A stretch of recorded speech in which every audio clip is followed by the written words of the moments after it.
A Xunta aproba o Plan Pladiga 2021 que contará con 4 novas brigadas helitransportadas dunha unidade de investigación de lumes e con máis cámaras de vigilancia ata cubrir preto do 70% do territorio. Este foi un dos asuntos tratados no Consello da Xunta. O titular do Goberno galego Alberto Núñez Feijóo destacou na rolda de prensa do Consello a aprobación do Pladiga 2021 que contará con 4 novas brigadas helitransportadas, unha unidade de investigación de incendios e ampliación da rede de vigilancia de cámaras que permitirá cubrir ao redor do 70% do territorio. Mais, polo miúdo, Feijóo explicou que o plan incorpora 2 novos helicópteros lixeiros, o que implica o despregue de 4 novas brigadas helitransportadas. Deste xeito, a comunidade disporá en tempada alta de arredor de 30 medios aéreos. No tocante á creación dunha unidade de investigación de incendios forestais. Así mesmo destacou a ampliación da rede de vigilancia de cámaras con 22 dispositivos, o que permitirá cubrir 70% do territorio.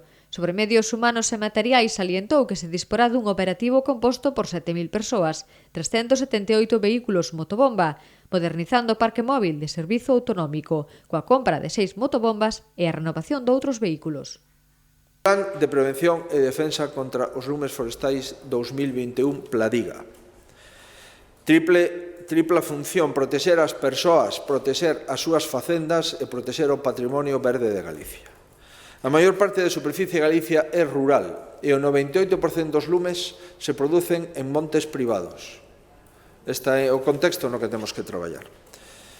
Hai unha serie de novidades que pasamos a relatar a continuación. Dous novos helicópteros lixeiros, o que implica o despregue de 4 novas brigadas helitransportadas. Con estes 2 novos helicópteros lixeiros chegamos a 30 medios aéreos para o Plan de Lumes neste ano 2021.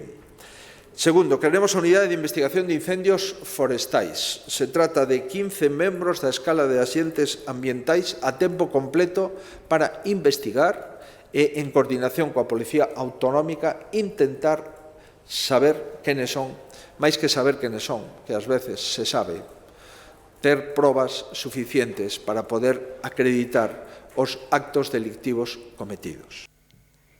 O titular do Goberno galego avanzou tamén a rolda de prensa do Consello a posta en marcha dun plan de choque en dependencia para axilizar o sistema, reducir os tempos de espera nas valoracións e crear novas vías preferentes.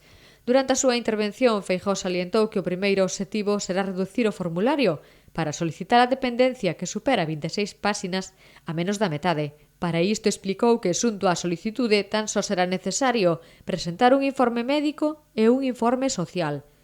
Como o segundo paso da solicitude de dependencia, Feijóo referiuse ao chamado PIA, a prestación que precisa cada persoa en función da súa situación e que a día de hoxe se necesita un trámite distinto da solicitude inicial, non podendo iniciarse ata que a persoa xa ten concedido o seu grau de dependencia.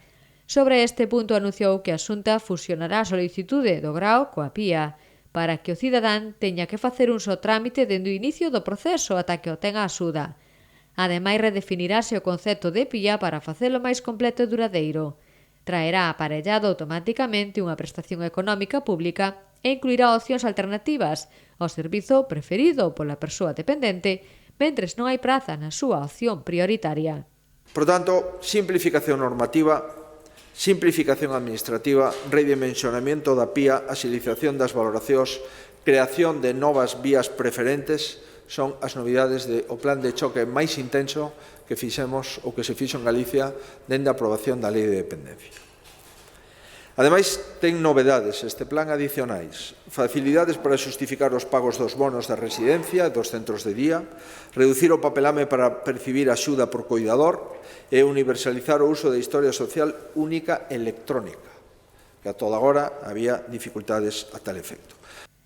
O plan de choque en dependencia tamén incluirá medidas para axilizar e facilitar o traballo dos profesionais públicos que valoran a dependencia. Entre elas, crearánse novos centros de valoración, contarase con equipos de valoración itinerantes, que acudirán aos territorios onde haxa máis lista de espera e aos domicilios das persoas que non poidan ir elas mesmas aos servizos sociais.